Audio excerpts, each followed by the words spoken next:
अस्सलाम वालेकुम। औज़ुबिल्लाहि मिनश्शैतानिर्रजीम। बिस्मिल्लाहिर्रहमानिर्रहीम। आज के काम का आगाज़, आज के काम को शुरू जो है वो हम अपने ख़तूत से करेंगे। ख़त लिखना एक ख़ूबसूरत ख़त लिखना एक जो है आला फ़न है और इस फ़न से बहुत कम लोग, चीदा लोग जो हैं वो वाकिफ़ होते हैं। उनको अबूर होता है कि ख़त आखिर लिखना किस तरह है। कासिद पयाम शौक़ को इतना न कर तवील, कहना फ़कत ये उनसे कि आँखें तरस गई। ख़त लिखना एक फ़न है और पहले जब इस चीज़ का बाकायदा एक रवाज था तो ख़त के फ़न से लोग बख़ूबी आशना भी थे। आइए हम अपने ख़तूत का आगाज़ करते हैं। ख़त नंबर 1 वालिद के नाम ख़त है। ख़त में जितनी ज़्यादा अपनायत और जितनी ज़्यादा जो है कह लें कि बेतकल्लफ़ी बरती जाए, लेकिन बेतकल्लफ़ी भी आप मनसब और रिश्ते के पेश नज़र बरतें तो ख़त जो है वो अपना मानी ज़्यादा वाज़ेह करता है। ख़त आदि गुफ्तगू, ख़त को आदि गुफ्तगू कहा जाता है। इसमें बात करने वाला अगर इस तरह से, ख़त लिखने वाला इस तरह से लिखे कि गोया कि आप उसके सामने बैठकर जो है वो अपनी बात कर रहे हैं, तो उस ख़त में चार चांद लग जाते हैं। ख़त पढ़ने के बाद यूँ लगता है गोया कि आप उस शख्स से मिले हों, उससे बात की हो। और अपना लबे-लुबाब दूसरों तक पहुँचाना, उनके सामने रखना, बयान करना, ये भी हर एक के बस की बात नहीं।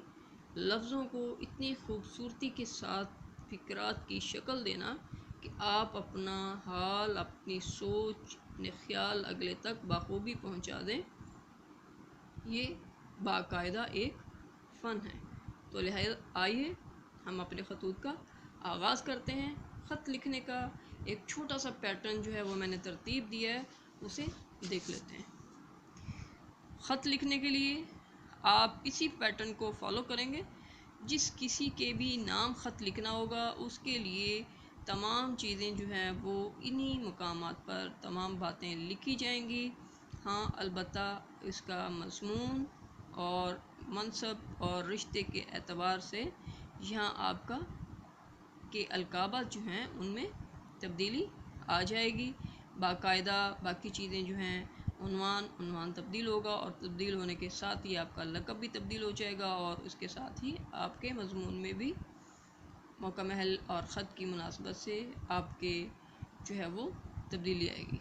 अब देखें, सबसे पहले उन्वान देंगे, किसके नाम ख़त लिख रहे हैं आप, वहाँ लिखेंगे वालिद के नाम है, वालिदा के, दोस्त के नाम है, चचा के नाम है। इम्तिहानी मरकज़ लिखेंगे। इम्तिहानी मरकज़ जो है वो इसलिए क्योंकि हम आपको जो है वो इम्तिहान के पेश नज़र, इम्तिहान के नुक्ता नज़र से ख़तूत लिखना सिखा रहे हैं। बसूरत दिगर आप यहाँ शहर का नाम लिखेंगे। मतलब अगर आप अपने किसी दोस्त को, बहन भाई को, माँ बाप को ख़त लिखने लगे हैं तो फिर आप यहाँ शहर का नाम लिखेंगे। लेकिन चूँकि यहाँ सिर्फ़ हमारा मकसद इम्तिहान में अपना सवाल हल करना है, तो लिहाजा यहाँ हम इम्तिहानी मरकज़ लिखेंगे, जगह मुकाम का नाम नहीं लिखेंगे। उसके बाद तारीख़ लिखेंगे। तारीख़ लिखने का यही तरीक़ेकार होगा। उसके बाद आप जिसके नाम ख़त लिखने लगे हैं उसे मुखातिब करेंगे, अस्सलाम वालेकुम, और उसके साथ ही आपके ख़त का मज़मून बाकायदा शुरू होगा और आखिर में आप जो है इसी तरीके से वस्सलाम, आपका प्यारा बेटा, प्यारी बेटी या जो भी आपका रिश्ता है उसके साथ आप अपने ख़त को ख़त्म कर देंगे। लिहाजा हमारे पास पहला ख़त है वालिद के नाम, जिसमें आपने अपने इम्तिहानी नताइज के बारे में उनको आगाह करना है कि क्या नतीजा रहा, उसकी क्या सूरत हाल रही, किस तरह से आपका रिज़ल्ट जो है उसका ऐलान किया गया और रिज़ल्ट सुनने से पहले आपके क्या तासुरात थे, क्या ख़यालात थे, आपकी सूरत हाल क्या थी, और उसके बाद आपको जो अपनी कामयाबी पर खुशी हुई उस खुशी को उनके सामने बयान करना और ये बताना कि आपकी क्लास का मजमूई तौर पर क्या नतीजा रहा।